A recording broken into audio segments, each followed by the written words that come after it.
Gruesome Magazine. I am your host, Doc Rodden, and this is Gruesome Magazine, where we review the very latest in streaming and video on-demand horror movies. Each week, my co-hosts, Jeff Mohr, Crystal Cleveland, Christopher G. Mohr, and myself will take a look at various spooky, scary, and gory genre offerings. Yes. Tonight, we're reviewing The LAIR from director Neil Marshall. That should be good. We'll find out. With me this week is my co-host, Jeff Mohr. Jeff, how are you doing, sir?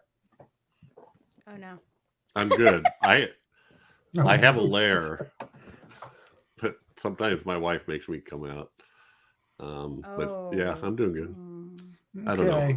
Yeah. There was something there, but I lost it. Nice try. Also joining this week is Crystal Cleveland, the Living Dead Girl. How you doing? Okay. She's okay. like, That was a good week. try. Week. No, it was good. Good effort. It was good. All right. Also, I squirmed a little. Yeah. Oh, green lipstick this week. I like the green. Oh, it's too. green. Nice. Sorry, Also joining us this week is award-winning filmmaker Christopher G. Mohr. How you doing? Uh-oh. I'm telling you, Doc, you better not be messing with me because this is the wrong foxhole to F with. I'm just telling you. Yeah. And I just did a better accent than that British actor. Oh, you did. shite. Okay. That's actually true. We will definitely get to that and a whole lot more. Wow, that was something. Thank you, sir. You're welcome. We are here to review Acting. The LAIR, acting, and we're going to start off giving our first impression. That first impression will be a spoiler-free. Yes. Why am I doing that? I don't know. Anyway, then we will discuss the film, and while we discuss the film, we will get into spoilers and discuss that accent he's talking about for certain. And then we'll wrap things up with our score on the 5 and our favorite scene. There's some to choose from in this, perhaps. There is. So, okay. I can't do anything about it right now. We hope that you enjoy not only this review, but many others that we have on the site. And if you do, please hit the like and subscribe button, share with a friend. Help us reach our goal of 5,000 subscribers, and only you can do it because we can't do it. Only you can. He does it better. Yeah. All right. Let's look at the card and get things going. Oops, wrong card. That's not the card. That's the next review up. The LAIR 2022 RLJE Films. Available in theaters and on demand. Yeah, don't tell me. Let me read the whole thing first. And digital on October 28, 2022. Synopsis: when Royal Air Force pilot Lieutenant Kate Sinclair is shot down. I almost thought it said shat. That would have been funny. Is shot down over Afghanistan. She finds refuge in an abandoned underground bunker where deadly man-made biological weapons, half human, half alien, are awakened. Directed by Neil Marshall, written by Neil Marshall and Charlotte Kirk. Cast includes Charlotte Kirk, Jonathan Howard, Jamie Bamber, Kibong Tanji, Leon Ockenden, Mark Strepan, and Hadi Khanjanpour. Sure. It's probably not that bad, actually. Yeah. I might have Americanized a few of those, but hey, I've done worse. All right, let's get into this. Let's find out what our first impressions may be, and let's start off with the one and only Christopher G. Mohr, sir. What is your first impression of the LAIR? What happened to Neil Marshall? Did he fall down and bump his head? This is a descent I didn't want to go into. And it's kind of sad it's made by the same person who made The Descent, who directed great episodes of Hannibal. I'm not sure what kind of tone they were going for. There's moments where they try to be very serious, and then there's moments that there's one part that I laughed at, not because it was funny, because they actually paused almost like there was an audience watching it to laugh. and then there's like a Wilhelm scream that is so obvious I laughed because it was so stupid. And then there's some of the most stupid lines ever. I mean, this felt like this felt like a Roger Corman film, and maybe that's what he's going for. Maybe, or maybe even like what are the Charlie Band films or whatever. Charlie Band? Like Full Moon. Yeah, like Full Moon. I mean, this. Let me just say, there's special effects involving gun hits with like ricochets off of cars that I have friends that can do that for free and do a better job than this film.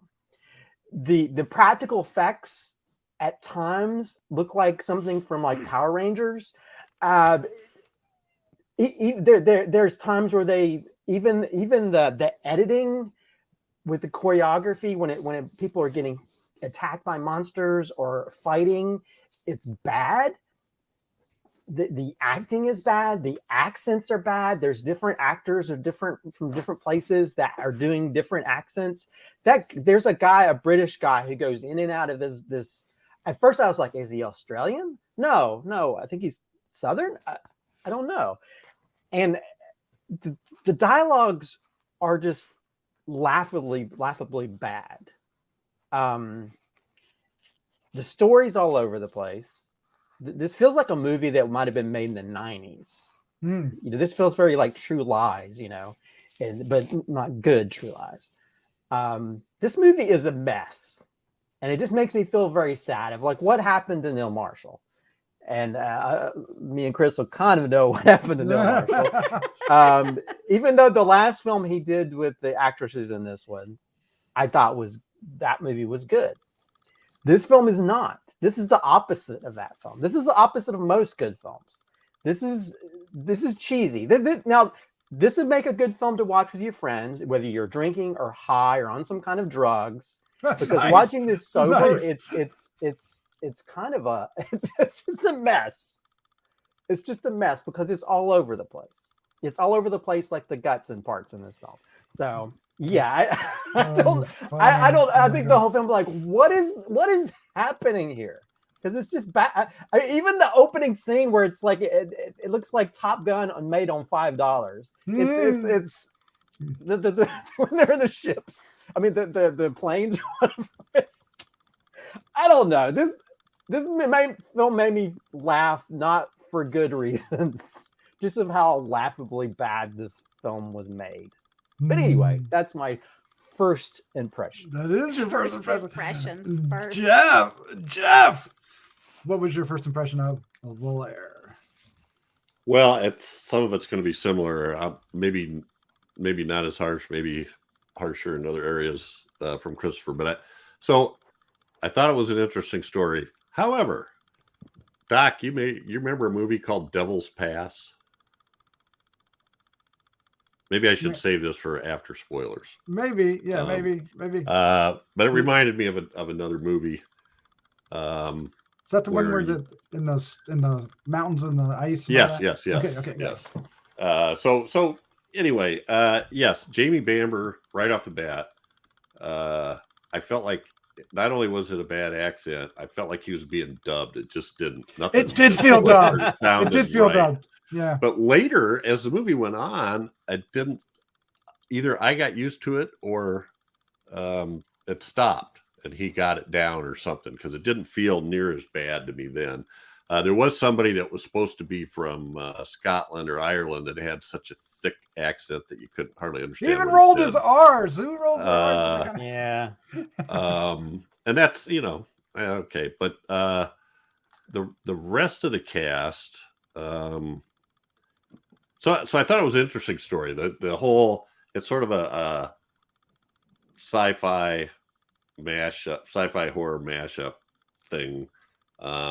The problem is I love Jamie Bamber, but wow, since Battlestar Galactica, I guess I got to go searching, because we did one other movie he did that was a really low rent science fiction movie, European thing, a couple years ago that wasn't very good. Charlotte Kirk, I thought I never bought her as an action hero. She just didn't seem like, and this is nothing on her. I just think she's miscast, and that was probably the whole point of the movie. But she did not seem to me, she either doesn't have the athleticism or didn't put the work in to get in enough shape to really make those action scenes look good to me. And I don't know what it is, but it just didn't work. Most of the rest of the cast I thought was cool. The other sergeant and the woman that was the hard ass, she was great. The kleptomaniac, I thought she was awesome. Lafayette. So anyway, hers is the only name I remember. The only character name I remember is that character, Lafayette. Yeah, so I don't know what to say, because anything I say is probably going to give something away, but it's also kind of a weird mashup of well, I'll save it for.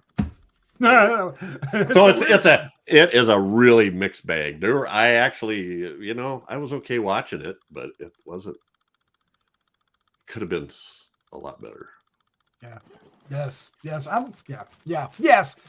Crystal Cleveland, what is your first impression of the LAIR? Okay, so I didn't dislike it as much as everyone else did, but I will say that it's like a slight step above a sci-fi original movie. So that's hilarious. That's not like I mean, I want to say it's kind of a compliment because I like some of those sci-fi original movies, but they're campy and cheesy and probably made on a quarter of the budget that this movie was made on. The accent of the dude. No, like, Doc, it's not so bad. It is like atrocious. Like, how did honestly, his accent blows my mind. I'm like, well, for one, have you ever listened to a Southerner? I'm from Texas, born and raised, and listen to how I sound. I don't even know if I could fake it on cue. I'm like, yeah, he's just so bad. Well, so bad. It actually just made me go, okay. I mean, it completely took me out of the movie. Oh my gosh, absolutely. Yeah, and so in the beginning, I didn't have a problem with the fighter jets thing. I actually thought it looked kind of okay. I mean, it is an independent film still, so I was like, well, whatever. Charlotte was Charlotte. That's about where she stands, But I will say that the guy who played Gabir, I thought was excellent. One of the insurgents that was shooting at her that winds up coming onto her team. I thought that dude was incredible. Actually, I thought he was a fabulous actor, and he's actually in one of my favorite scenes. The concept of the movie is cool. I mean, they took a real event and then they gave it some, creepy backstory, and I kind of like things like that. I kind of like where they take something that happened and then give it some conspiracy theory stuff, and that can be fun. And I think that there were parts that I liked, and then I have to agree tonally. It was so serious, and then they had these cheesy like 80s lines like smile MFer or whatever. I don't remember what any of the lines were because I know a few of them. Yeah. After they were said, it's one of those things that they weren't delivered in a way that came off as serious. They also like they did take a lot of inspiration from a lot of 80s horror movies. Like you can definitely see Alien and all the influences, which I kind of appreciate. And I do feel like it's still an homage. I don't have a problem with that. I kind of like those sorts of things. I mean, I think it's a compliment to the original filmmakers. Some of the shots I kind of liked the creatures in some scenes. So, but I have to agree, because it's so tonally up and down, I think if it had decided on a direction and stayed there, it would have been more successful. Had they decided to go completely campy and funny, great. Or had they decided to stay with the serious tone and not have him do that accent, I think much better as well. But somehow I think they were trying to mash too much into one film, and it kind of got a little messy. But I overall, like I said, like I love cheesy sci-fi original movies, and this was slightly better than that. So that's good. Yep, Right? in some ways, yep. That sounds a little backhanded, but yeah. I had fun with this movie, much the way Crystal was describing. I didn't hate my experience, but I was well aware of how bad the movie was while I was watching it. I don't know if that makes any sense to anybody listening. It's just like, it is. It's totally really off, and then some of the special effects work really well, like when the creature's on the table and they're cutting into it. Then other times they're jumping around like the Power Rangers comment is they do. It looks like a Power Ranger creature running around. But to be fair, they've got multiple full-body costumes, so I guess they didn't have the budget for it. I don't know, but when they needed to, it worked. The setting, the actual LAIR setting, was interesting. Some of the ways of getting to it was interesting, although inconsistent, very inconsistent. So to me, it felt like a serious movie that was edited as a comedy because of how bad the acting was. Well, no, the lines too. Oh, sorry. Yeah. But No, the lines too right. show that they were trying to be funny. Those lines were ridiculous. And like I said earlier, the bat thing, I was like, oh, wait. Well, yeah, I mean, there's several. Yes. The idea of using the bat was good, but the act. Yeah. Go ahead with some of those lines, Christopher. Yeah. Well, we're in Spoilerville, by the way. Yes, we are. The one line that I cracked me up, mainly because they paused, almost like they were like the old like Three Stooges movies or whatever. Waiting for a laugh track. Yeah. Waiting for a laugh is because she said, what was it? So I got rescued by the dirty old dozen. And she says it. She says, so I guess I got rescued by the dirty old dozen. There was like this long pause. I laughed so hard because like, what is happening here? But yeah. I mean, it has that art. I mean, there's moment, and then that's the thing. If they leaned into the cheese stuff, I would have loved the heck out of this. But because they're trying to treat it so seriously at times, it was like it didn't work. Because when the guy died, he's like, "How was that for a voluntary discharge?" You know? Oh yeah, and I know. And there's like, well, there was the one thing like, foreign DNA? You mean like French? Oh my god! I was like, really? And so I get, what was it? Guess you didn't get that out of a Christmas cracker. There's just really bad that almost like they don't even know how people in the military talk, you know. And I hated the part where the really country guy was like, back in North Carolina they talk about Bigfoot. Oh my god! What are you? I know. As someone from North Carolina, I just wanted to punch the guy through the screen. That's so stupid. But anyway, yeah, Dave's in Ohio. But yeah, there was this.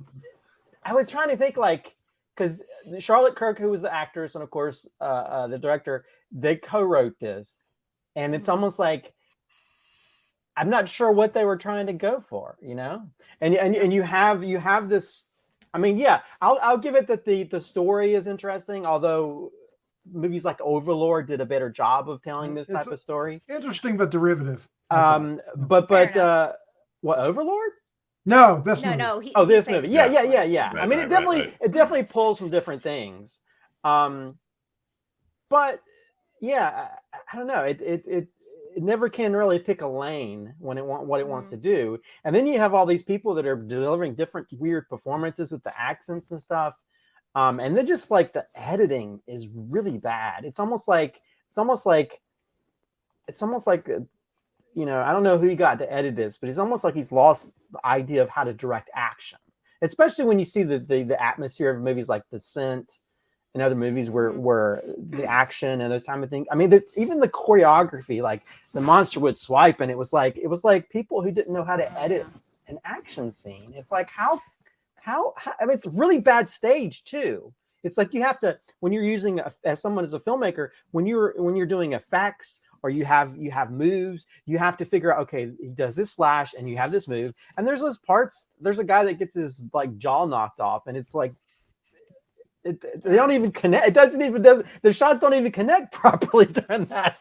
The editing just annoyed me because it's like this is edited like they gave it to somebody who doesn't know how to edit a film. Did you notice, like, at the end too, that end scene, not in the lair but outside, it was super overblown?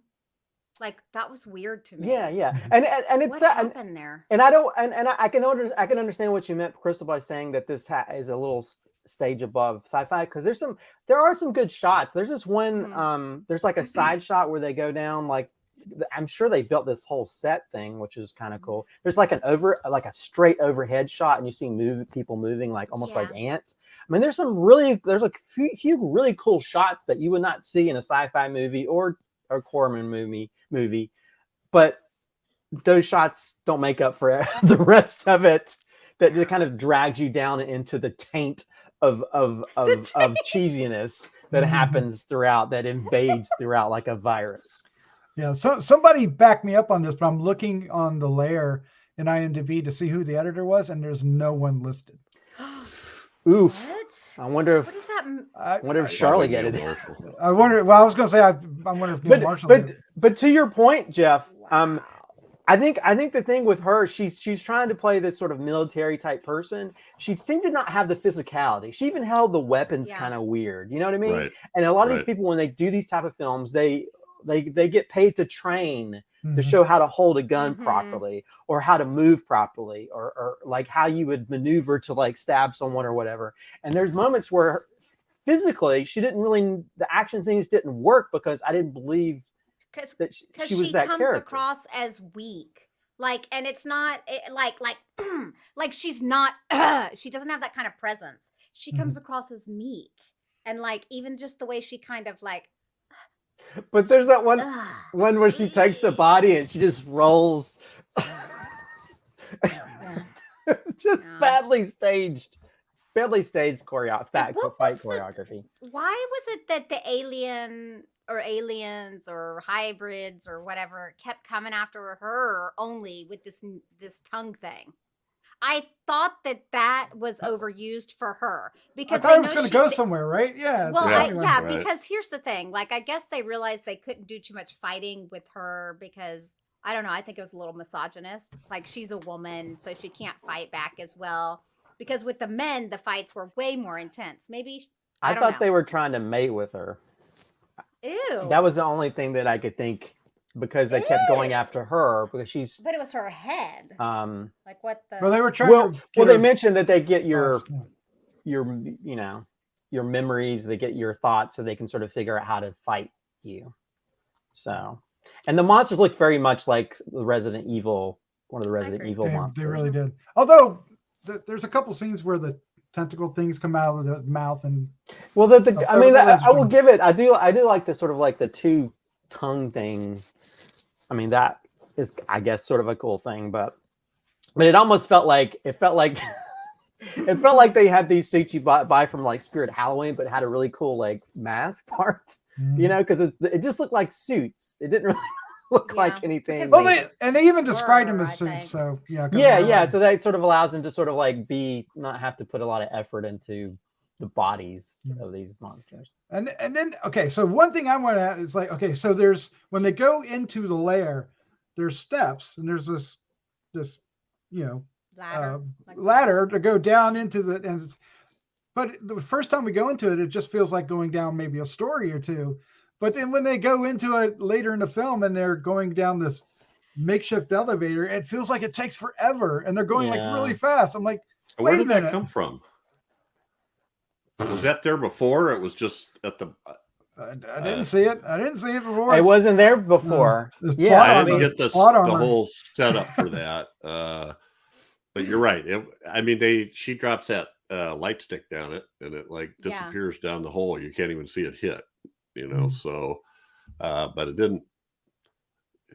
Anyway, but she climbs up and down it.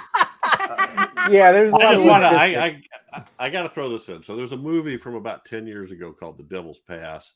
That's about there's like, I don't know, groups of students or groups of people that go to this Devil's Pass in the mountains in Russia. And I forget why they go there, but they're disappearing, right? So this group goes there to find them. It's directed by Rennie Harlan, and there's like an underground Russian facility that's metal and like a bunker, and they did nasty stuff in there, and there's, you know, it's kind of what I remember it as being found footage, but I think it's one of those ones that's sort of a mix. You know, a lot of it is like loosey goosey with the found footage. Yeah, there's a camera they carry a lot, but there's other times they're shot externally. But anyway, I felt like this was like sort of a setup like that, but it also felt like they were trying to go for some with their lines that were supposed to be, you know, cracking jokes.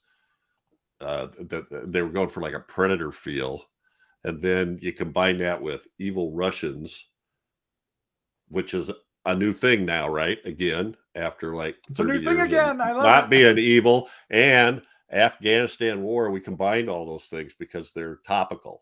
You know, we just pushed all that stuff together. Anyway, I don't know. It just seemed like they were just putting pieces together that because it was stuff people had heard about recently or something. I don't know. That new Predator movie too, you know. It was the settings was a choice, not pertinent to the script. It could have been set anywhere, but hey, that's fine. Let's go ahead and wrap this up. Let's give our score 1 to 5 and our favorite scene.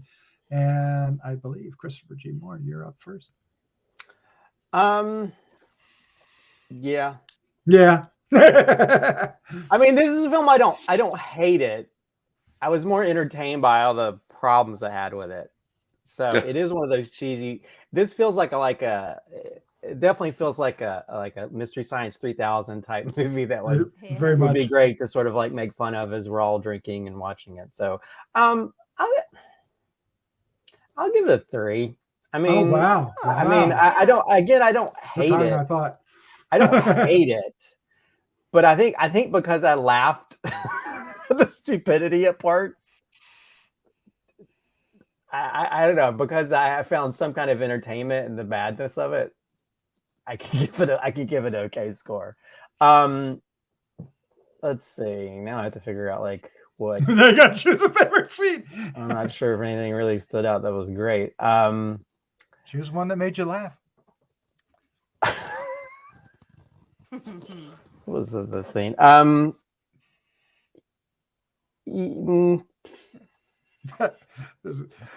don't know. I mean, I'll say music to play while he's trying to decide what. Yeah. I thought I had something before we did this recording, and then I was blanked out. My brain is like, I'm gonna forget about this movie.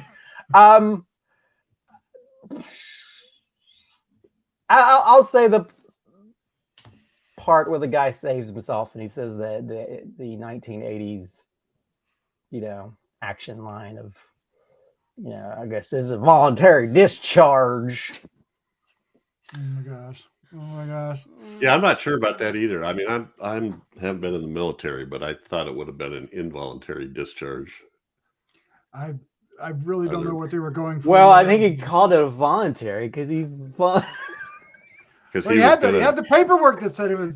Well, the paperwork said voluntary discharge, and that hit me as odd to begin with. So very much. I should have looked that up. Jeff, what is what's your score on your favorite scene? You know, what's my score? Yeah, we already talked about all the stuff. 2.5. Oh wow! But I kind of want to say that my scenes with I think the actor's name is Hadi Khanjanpour, who played Kabir. He was the one person that added some sort of actual pathos to it because of his history with this area and his family and what had happened. And so the scene I'm picking is when he's struggling with the creature and sees his dad's watch, under the crusty outer thing. It was cheesy as hell, but I loved it. Yeah. It was quite the reach to make the point, but it did work. Yeah, it made the point. Crystal, your score 1 to 5 and your favorite scene? I'm gonna give it a 3, just like Christopher. I thought for sure Christopher's would be lower than mine, but well, shocker. And my favorite scene is also with Kabir, but it's gonna be the scene where he saves her life. I loved how he came up and just took action and actually knew how to get the chest open and gave her the here's your gun. Gave her the gun. I was like, oh, okay, yeah. So I like the way that was done and handled. He was definitely my favorite character, easily hands down the best actor. He was. He even got to be part of the superhero walk, right? When they all come walking down. And that was so bad. They're all mine so much. But it, yeah. And well, see, I don't think of that as superhero walk. I think of that as Kelly's Heroes Walk. Well, yeah, it's the same difference. Yeah, it's still bad. My score, I thought Christopher was going to be much lower than mine, but mine's 2.5. Christopher actually liked this more than I did, and I thought I liked this movie. Yeah, it's exactly what we were saying it is. My favorite scene is with Lafayette, and it involves a quick shot of our hero Hook, right, finding her with the alien thing, and her face is like completely eaten away. The creature just ate her face. She was faced off to it too. That was kind of cool. She was faced off. Well, they were. Boy. Yeah. Yep, they were face to face. That was a good shot too. It was a face off in more ways than one. Yes. It was a face off, but it was a good effect. It looked like her face was munched.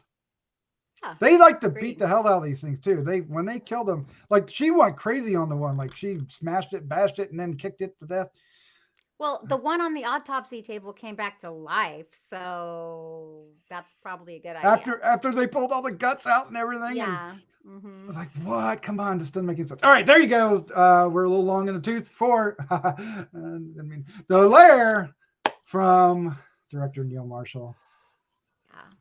You never know when a sawzall's going to come in handy either. Oh. On the autopsy table. That's true. Real, it worked well for that. All right. Check this film out. Let us know what you think about it in the comments down below. And let us know, what do you think happened to Neil Marshall? Follow up on Christopher's question that he started off with. What happened? I don't know that people want to know that. Happened? I don't think they want to know that. They don't but I will say, please drink something alcoholic. Mind-altering drug. All right, Jeff, Crystal, Christopher, thank you for joining me. Even though this film is a lot of fun. This film was fun. It's a fun movie. Fun movie. God, I can't even. I'm Southern. Can't even do a Southern accent. It's fun in the foxhole. You know what I mean? Ooh. Let's say good night. Good night. Good night.